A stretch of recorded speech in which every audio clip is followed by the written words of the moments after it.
Welcome to the YouTube channel, Contact Center Knowledge Hub, your one-stop solution for expert guidance, best practices, and actionable knowledge in the world of contact centers.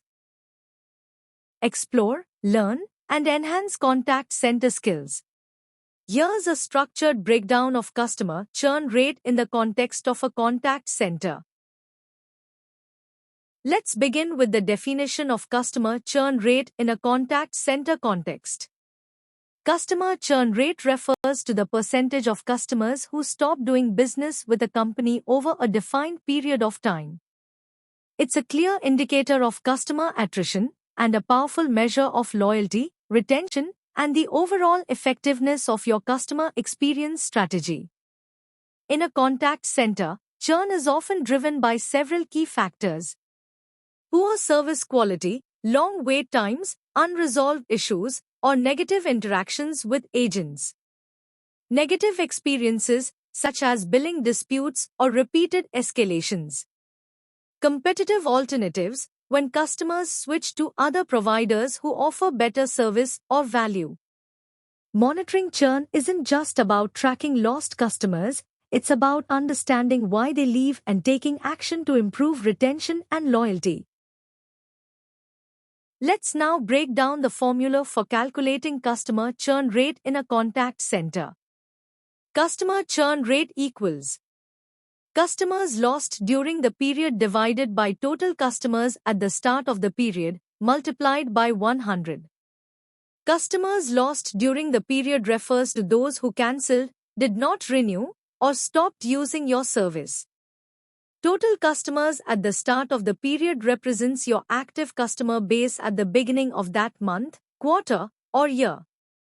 This simple but powerful formula gives a clear view of retention performance, making it easier to spot trends, identify root causes of churn, and design strategies to protect your customer base.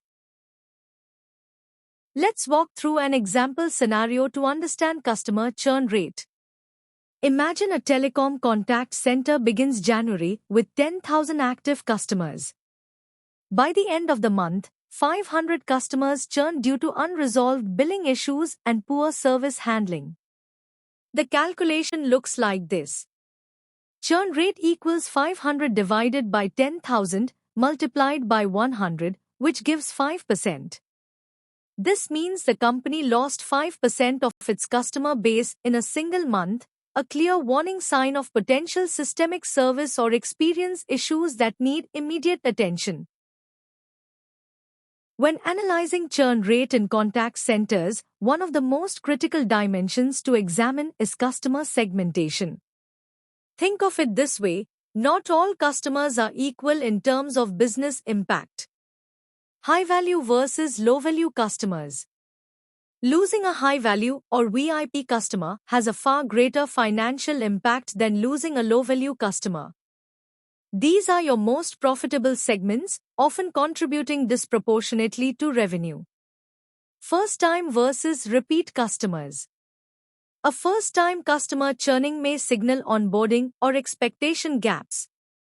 But a repeat customer churning often indicates a deeper issue with retention strategy, service quality, or loyalty experience. By segmenting churn this way, leaders can prioritize retention strategies, protect high-value revenue, and drive smarter operational decisions. Remember, churn rate is not just about how many customers you lose, it's about who you lose and how much they matter to the business.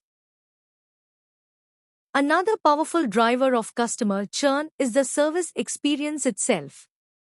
Average wait time, first response time, and service level. These are not just operational KPIs. They are the moments that shape how customers feel about your brand. When customers are left waiting too long or don't get fast, effective support, frustration builds quickly. And frustration often leads to churn. A high abandon rate is a clear warning signal. When too many customers drop off before being served, the likelihood of losing them permanently increases dramatically. Remember, every second in the queue, every delayed response, directly impacts retention. Exceptional service experience isn't just good customer care, it's one of the strongest churn prevention levers you have. Another key dimension that drives customer churn is resolution effectiveness.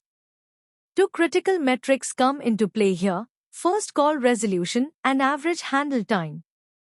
When customers get their issues resolved the first time, trust builds and satisfaction grows. But when problems drag on or require multiple follow-ups, frustration rises fast. Repeat contacts caused by unresolved issues are one of the strongest predictors of churn. Every additional interaction feels like extra effort for the customer, and that extra effort often pushes them away. Remember, fast and effective resolution doesn't just close a ticket, it protects customer loyalty and reduces churn. Another powerful leading indicator of customer churn is customer sentiment. Metrics like customer satisfaction, Net Promoter Score, and Customer Effort Score are not just vanity numbers, they act as early warning signals. When these scores trend downward, it's often a sign that frustration is building, even before customers officially churn. Negative sentiment captured through post-interaction surveys strongly correlates with customer attrition. A poor experience today can turn into a lost customer tomorrow. Remember, tracking sentiment isn't just about measuring happiness, it's about predicting and preventing churn before it happens. Not all customer churn happens because of service issues. A major driver often lies outside the contact center, in the competitive and external environment. Market alternatives, new competitors, or more attractive offers can pull customers away. Pricing changes, even small ones, can tip the balance and push customers to switch. And broader economic pressures, like inflation or changing consumer spending patterns, can increase churn risk even when your service is strong. Remember, churn is not just about what happens inside your business, it's also about the world around it. Staying alert to these external signals allows you to anticipate risks and act proactively. When analyzing churn, timeframe matters just as much as the numbers. Monthly churn analysis helps spot short-term fluctuations, like seasonal dips, campaign impacts, or service disruptions.